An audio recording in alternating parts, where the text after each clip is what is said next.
Why are these Nike shoes illegal? In a sport where records are broken with fractions of a second, a sprinter's entire career depends on optimizing every detail of their performance to maximize their speed as much as physically possible. This is the story behind Nike's controversial super shoe.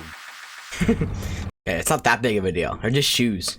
It's not like this isn't like you're not Bond trying to stop Blofeld from blowing up the world. They're just shoes that sprinters use. This idea of having a pair of super fast shoes has always been fascinating to me as a child, and even now as an adult still is. For this reason, I was excited when I heard about these Nike super shoes that were being called technology dope. Many began asking if it could be used to break Usain Bolt's records. Some even claimed that... Is it just me, or is implying that a piece of cloth and leather and rubber is going to break the record of the fastest runner of all time? That seems a little absurd to me. Buy these shoes, Big J? These are illegal. The title says, why are these Nike shoes illegal? This is the controversial super shoe that we will be discussing in this video. Without a doubt, that would be the most popular track shoe to this day. In this case, the specific shoe used in the sub 2 hour marathon was a prototype of the Nike Zoom X Vaporfly called Alphafly, which, as I said before, is part of the line which the Vaporfly track spikes belong to. From that point forward, what the company was doing in terms of designing a shoe to break records began attracting massive amounts of attention. Between the success of the Breaking 2 project in the 2020 Olympics, at the time when the Vaporfly was announced in early 2020, the hype was huge. According to Nike themselves, the promise of the shoe was to, quote, provide responsiveness and energy, and it, quote, focuses on what athletes need most in the last 20 meters of the sprint. Some were excited about the possibility that the shoe could be used to set new records, while others opposed it, claiming it provided... Okay, you don't have to act like everyone's excited for this. These both got, like, this got 87 likes, it's got 71 likes. Not like hot topics. Like, probably some more liked comments than these. In order to understand the controversy, we have to take a look at its design. The Nike Vaporfly in quotes, a lightweight upper design called Atom Knit, a foam heel, carbon fiber plate, and Zoom Air pods located in the forefoot of the shoe.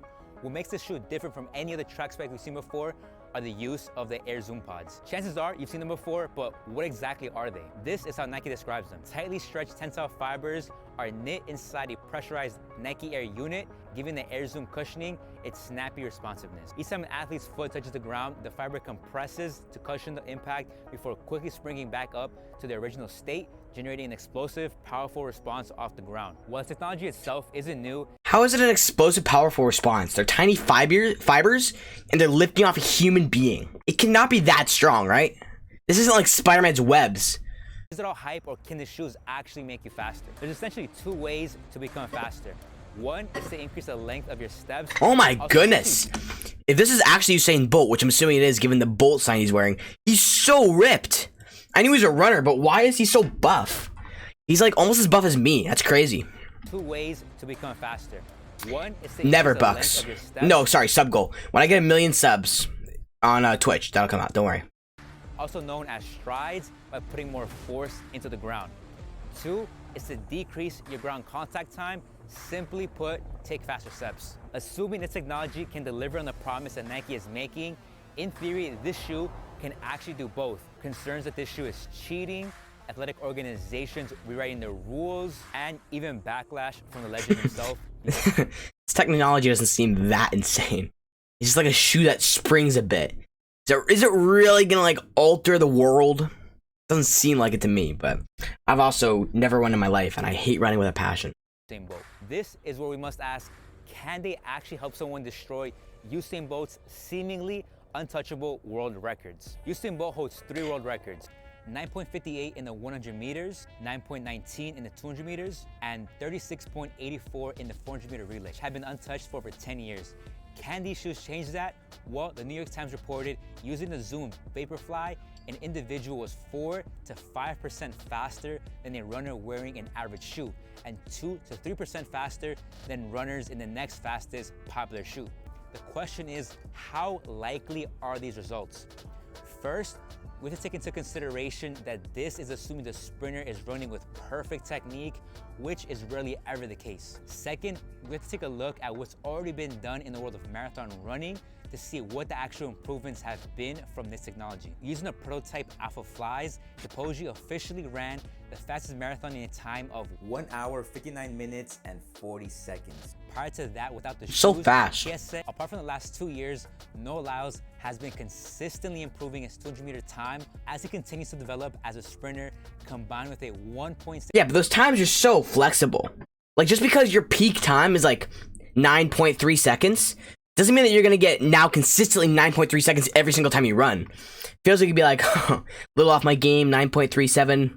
Oh, nice, 9.31, getting close. Shortly after the release of the Vaporfly in April 2020, World Athletics, the official organization that rules world championship events like the Olympics, set forth an updated set of rules to address the concerns that have been raised about shoe technology. That a shoe must not contain more than one carbon fiber plate.